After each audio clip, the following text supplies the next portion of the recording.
Moderator এই যুক্তি খণ্ডন করবে আমাকে আমার বক্তব্য উপস্থাপনের অনুমতি দেওয়া। মাননীয় মডারেটর, হাই, একটি ছোট্ট শিশুকেও যদি এই কথা বলা হয় যে যৌতুক প্রথা একটি ঘৃণ্য প্রথা, তাহলে সেই শিশু সহজে বুঝে যাবে, কিন্তু তারা এই কথা বুঝছেন না। কথায় আছে, দেখিব শুনিব বুঝিব সবই, কিন্তু মুখে স্বীকার করবো না। এই অবস্থাটা হয়েছে কিন্তু আপনারা দেখবেন, শুনবেন, বুঝবেন সবই, কিন্তু মুখে স্বীকার করবেন না। আপনাদের এত করে বলার পরে আপনারা একই মিথ্যা সুরে সুর মিলিয়ে যাচ্ছেন। বিপক্ষ দলের বন্ধুরা, আপনারা আবেগ দিয়ে সব কথা বলছেন, কিন্তু আবেগ দিয়ে নিজের বিবেক দিয়ে দেখুন কত অসহায় গরিব পরিবার কত ভেঙে যাচ্ছে, তাদের মধ্যে কত না কত হচ্ছে, অসহায় মেয়েদের জীবনগুলো কতটা ভয়ঙ্কর এবং তারা কিভাবে মৃত্যু থেকে চলে যাচ্ছে, আপনারা কিন্তু তা দেখছেন। আশা করি উত্তরটা দিয়ে যাবেন। তাহলে আসুন না আমরা সকলে মিলে যৌতুককে না বলি। মাননীয় মডারেটর, একটু লক্ষ্য করবেন, তারা কিন্তু আমাদের পক্ষে সব কথা বলছে। মাননীয় মডারেটর, আমরা তাদের প্রতি অনেক আশা করেছিলাম, কিন্তু অতি আশায় আমরা নিরাশা হয়েছি। মাননীয় মডারেটর, আর তারা বারবার দেনমোহরের কথা বলছে, কিন্তু এখানে দেনমোহর সম্পর্কে তো কোনো প্রশ্নই ওঠে না। মাননীয় মডারেটর, তারা দেনমোহর সম্পর্কে তারা কিসব বলবে, কেন বলবে মাননীয় মডারেটর?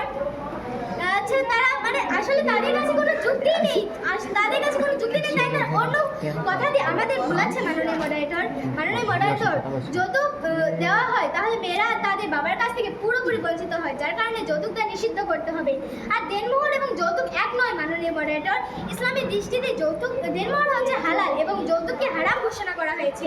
আর তাদেরকে বলি যে এখানে যৌতুকের উপর বিতর্ক চলছে না, এখানে দেনমোহরের উপর বিতর্ক চলছে। আপনারা কেন অন্য বিষয়কে বিতর্কের মাঝে নিয়ে এসে আপনারা ভুলাচ্ছেন সবাইকে? আর তার নিজেদের ধর্মের কথা অন্যদের ধর্মের উপর কিভাবে চাপিয়ে দেয় মাননীয় মডারেটর? আর তারা নিজেকে পণ্য হিসেবে দাবি করতে চাচ্ছে না, ঠিক আছে, তাহলে তারা যৌতুক দাবি করছে কেন, এটা আমাকে আগে বলুন। তারা মহাভারতের কথা বলছে, এখানে মহাভারতের সম্পর্কে তাদের তো কোনো ধারণা নেই।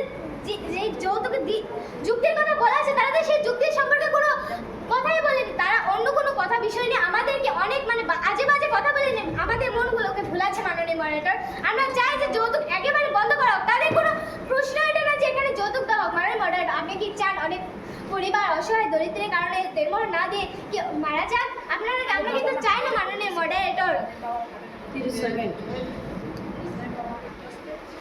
আচ্ছা, ধন্যবাদ সবাইকে, ধন্যবাদ সবাইকে পক্ষে এবং বিপক্ষে বক্তব্য রাখার জন্য।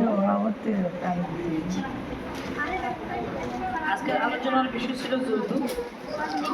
যৌতুকের বিপক্ষে ছিল